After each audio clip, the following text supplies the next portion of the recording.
বাংলাদেশে আসলে সিজনটা একদম অদ্ভুত। সব সময় গরম, ঠান্ডা কখন আসে সাধারণত। শীতকাল যখন আসে একটু ঠান্ডা পড়ে। প্রতিনিয়ত ১২ মাসে মনে হয় খুব গরম। তো আসসালামু আলাইকুম।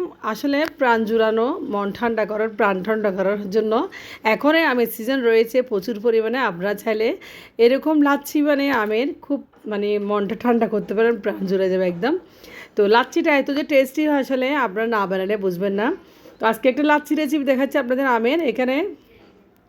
তো ভালো লাগলে ভিডিওটা অবশ্যই লাইক করে দিবেন আর আমার পেজে অবশ্যই পাশে থাকবে আপনারা। তো লাচ্ছিটা বানানোর জন্য আমি একটা আম নিয়েছি, এটা হচ্ছে আমরুপালি, সবাই চিনেন। তো আমটা মোটামুটি বেশি পাকা নিয়ে নেই, মোটামুটি নিয়েছি। আর নিয়েছি দই, প্রাণ কোম্পানির, কিন্তু এই দইটা খুবই অসাধারণ, এটা দিয়ে লাচ্ছিটা বানাবেন এত যে টেস্টি পাবেন মাশাল্লাহ। তো আম নিয়েছি, আমটা একটু বেশি পাকা নিয়ে নেই। তো দেখেন আমটা আমি ছিলে কেটে নিয়েছি একদম সুন্দর করে। এখন আমটা আমি ব্লেন্ড করব। দেখেন এখানে 2টা গোলমরিচ দইয়ের উপর দিয়েছি, এখানে আমি দই নিয়েছি। হ্যাঁ, দেখতে পাচ্ছেন দইয়ের সাথে দিয়েছি 2টা গোলমরিচ, কালো গোলমরিচ অবশ্যই দিবেন 2টা। আর আমগুলো দিয়েছি। তো দিয়েছি এখানে পরিমাণ 2 টেবিল চামচ গুঁড়ো দুধ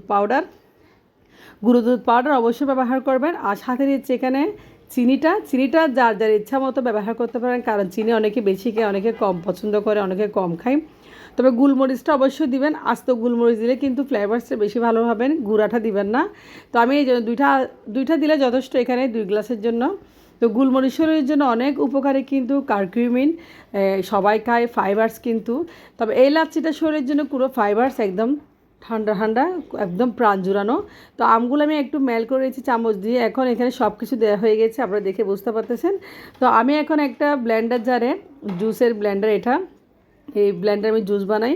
সব কিছু দিয়ে আমি এখন ব্লেন্ড করে নেব। আর সামান্য এখানে একটু পানি অ্যাড করেছি দেখেন, বাটিটা ধুয়ে। এই পর্যায়ে আমি এখন ভালোভাবে ব্লেন্ড করে নেব। দেখেন ব্লেন্ড করে নিচ্ছি মাশাল্লাহ। জুসটা আপনারা বানাবেন আর খাবেন, খুবই মজা পাবেন। আশা করি অনেকে বানায়। তো যারা একদম বানান না কখনো, তারা অবশ্যই বানিয়ে দেখবেন, খুবই টেস্টি। এখন আমি জুসটা দেখেন আপনাদের দেখাচ্ছি, উপরের টেক্সচারটা কত সুন্দর হয়েছে। এখন আমি গ্লাসে নিচ্ছি।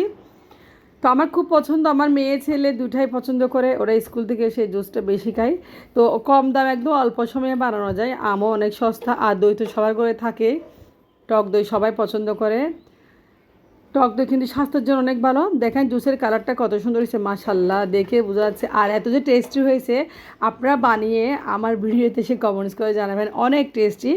তো 2 গ্লাস জুস হয়েছে, এখানে 3টে গ্লাস জুস হয়েছে, আমি 2 গ্লাস নিয়েছি আমার ছেলে মেয়ে 2টার জন্য, এই জন্য 2 গ্লাসে দেখাচ্ছি। তো জুসটা কেমন হয়েছে অবশ্যই কমেন্টস করবেন আপনারা। আর ভালো থাকবেন, আমার জন্য অবশ্যই দোয়া করবেন। এরকম নিত্য নতুন ভিডিও দেখার জন্য অবশ্যই আমার পেজে একটা ফলো দিয়ে সাথে থাকবেন।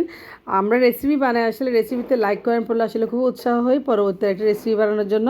তো দর্শকদের আবারও অনুরোধ করতেছি অবশ্যই লাইক কমেন্ট করবেন। তো আল্লাহ হাফেজ, আসসালামু আলাইকুম।